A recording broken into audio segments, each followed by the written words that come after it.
Analysis of operant responding in a North American fish using concurrent schedules or concurrent ratio schedules of reinforcement by Maria Yagi. Introduction. Concurrent schedules of reinforcement are when two or more schedules of reinforcement operate simultaneously for separate responses according to Ryder 1979. A few studies have been conducted on FR concurrent schedules and on BR concurrent schedules as well as FR schedules. But not many studies have been conducted on FR RR concurrent schedules of reinforcement. Herenstein in 1958 found that when implementing an FR concurrent schedule with pigeons and pecking behavior that the data was variable and often pigeons would develop a preference for a specific key but then would randomly shift to the other key. Also, the choice in the specific key would vary depending on which pigeon it was. So overall, the results were extremely variable. Later, in 1975, Herenstein and Loveland found that responses were consistently similar on variable ratio schedules that were equal. However, when the variable ratio concurrent schedules had different response requirements, there was a tendency for pigeons to peck the key in which the VR schedule was more dense. So this would mean that there was a tendency for pigeons to peck the VR schedule that was maybe a VR 50 rather than a VR 85, which was a thinner schedule of reinforcement. Ryder in 1979 found that rats pressing a lever, the rates of responding for fixed and variable schedules were similar when the response requirements for reinforcement were similar. So on a FR5 and a VR5 schedule, the results were similar. And a preference only developed when there were large differences in the reinforcement rates. So a VR50 versus an FR85, that would produce different reinforcement rates. There were studies conducted through gambling by Dixon and others that showed that random ratio schedules produced more frequent responding reinforcement, which will be looked into later in the study. The purpose of this study was to examine the rates of operant responding for two behaviors of similar response effort in North American fish using concurrent schedules of reinforcement, one being a fixed ratio schedule and the other being a random ratio schedule. So to begin with the methods, the subject and setting was a Mickey Mouse neon blue platy fish in a 3-gallon tank with about 2.5 pounds of gravel in the bottom, a Tetra 3i filter, and an aerator, as well as an LED light. The materials used in the study were the R2 Fish School Complete Fish Training Kit.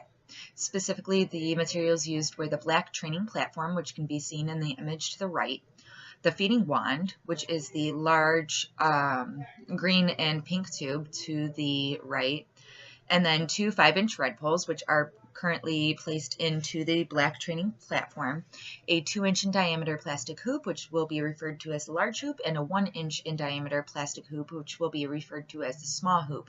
And then Tetra Min tropical flakes were used as reinforcement as well as general feeding for this study. Feeding was only conducted after all of the training sessions were completed.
Here is a video of baseline at this point, which can be seen. The fish is kind of just swimming around.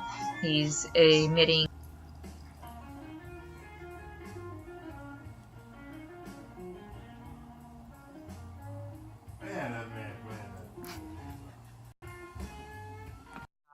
flashing behavior.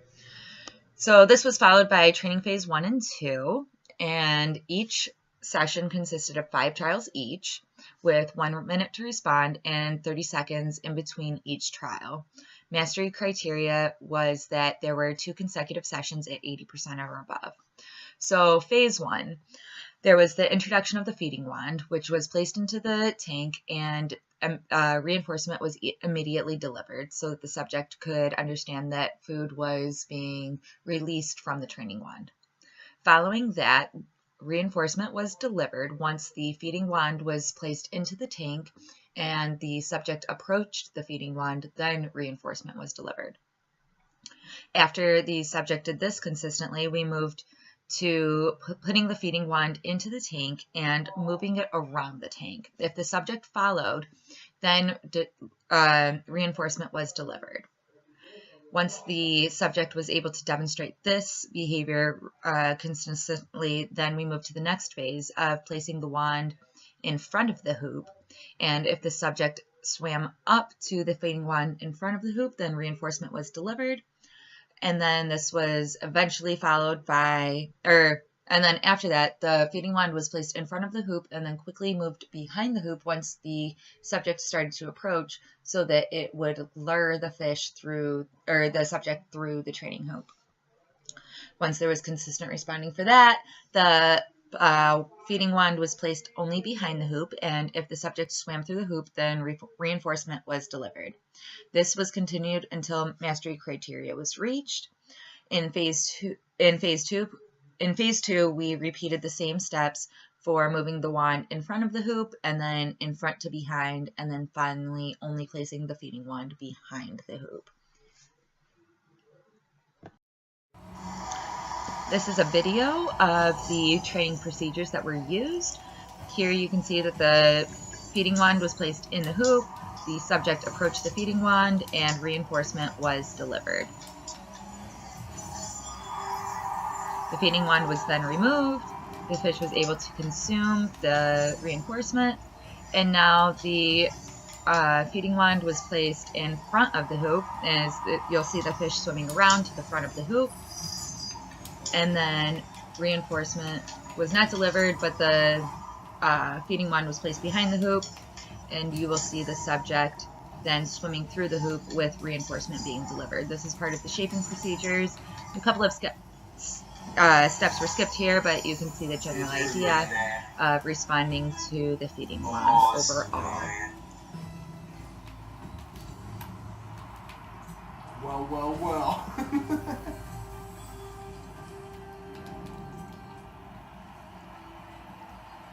Damn it.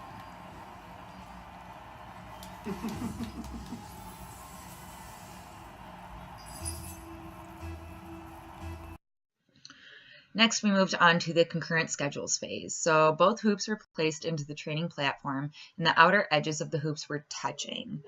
The feeding wand was then placed behind the hoops, located directly between them. So approximately where the hoops would be touching, that is where the feeding wand would be located, a couple of inches back from that.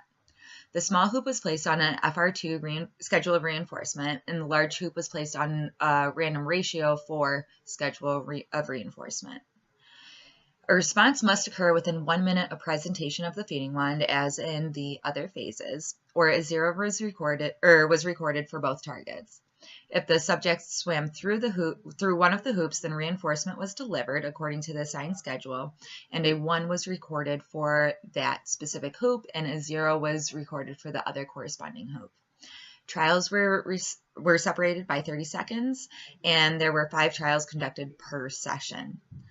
This phase was discontinued after 10 reinforcements were obtained on one schedule, so not for both, just one individual schedule. Here is a video of the concurrent schedules. You will see the feeding wand being placed behind the 2 touching hoops directly in between them. And it swam through the large hoop, which is on the random ratio. It reinforcement was not delivered. Second trial, reinforcement was delivered on the random ratio 4. On the next trial, it went to the fixed ratio 2, and the subject ends up swimming all the way through, and reinforcement was delivered here as well. It actually floated to the top of the tank there. The subject will find it, as you see. And this kind of continued for the responding. This again was the random ratio, and yet another trial, a couple of inches back in between. Reinforcement was not provided as it was the random ratio, etc.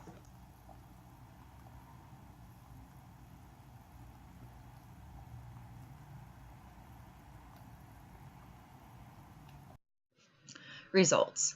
A total of 44 sessions were conducted. There were 6 sessions in baseline, 24 sessions in training phase 1, 4 sessions in training phase 2, and 10 sessions in the concurrent schedules phase. Baseline represented 0% responding for both operant responses. So for both the large hoop and the small hoop, there was a mean of 0% responding. There were literally no responses for either. In training phase 1, the first half of the session, 7 through 23, were low with mild variability, with the mean being 6.52% responding, the range being 0 to 20%. And then sessions 24 through 30 increased significantly, showing an increasing trend in responses until mastery criteria was reached. The mean for these trials, or for these sessions, was 60%, while the range was 40 to 100%. Following that was the training phase 2. The data show a very steep increase in operant responding after the first training session of this phase until mastery criteria was reached, mean being 60% and the range being 80%. Concurrent schedules. The mean percentage of the responses for the FR2 schedule was mean 32%, and the range was 20 to 60%. The mean percentage of the responses for the random ratio 4 schedule was mean equals 68%, and the range was 40 to 80%. Here is a graph that represents the responding of the subject, and you can see the baseline was sessions 1 through 6 with 0 responding, and then sessions 7 through 24 represented very low rates of responding with very mild variability here. There was only a few instances where the percent of responses increased. And then following that, the number of responses sharply increased. And then there was training phase 2, where you can see there was a very steep increase shortly after the small hoop was implemented into the tank. And then we moved to the concurrent schedule phase, where you can see the small hoop, which was on the random ratio 4 schedule, produced higher percentage of responses than the large hoop on the FR2 schedule. Or, I'm sorry, the small hoop on the FR2 schedule. Discussion. So there were quite a few differences in training phase 1 and 2. The first difference being that the number of sessions lasted a lot longer in training phase 1 than 2. This could have been due to the desensitization of the training materials within the tank, as well as the shaping procedures of the delivery of reinforcement from the wand and shaping the subject to swim up to the wand to get the delivery of reinforcement and such. And in the second training phase, this was not needed, as the subject already had learned that the wand delivers reinforcement and was already desensitized to the training materials. The difference in responding for the FR2 schedule and the random ratio 4 schedule was pretty cool to see, and there were definitely differences in this. The FR2 schedule ended up with a lower percent in responses than in the random ratio 4 schedule. So Dixon in 2006 found that individuals may prefer immediate reinforcement, which could be the case in the current schedule, because for almost all of the training or the sessions within the concurrent schedules phase, the subjects swam through the random ratio 4 schedule hoop, so the larger hoop, on the first trial in every single session. So it could be that the subject preferred that more immediate reinforcement, which resulted in more reinforcements being delivered and higher responding for this particular schedule. Ha in 2008 found that the mode of reinforcement for a random ratio has a higher frequency than the mean reinforcement rate, which results in more reinforcement than the FR schedules or the VR schedules, meaning that the random ratio schedules ends up providing more reinforcement overall, which could be the reason that the subject ended up responding to the larger hoop on the random ratio schedule rather than the FR schedule of the smaller hoop. Future research should look at larger differences in reciprocation of the number of reinforcements of each schedule. So there was only a very small difference between the FR2 and the random ratio 4 schedule.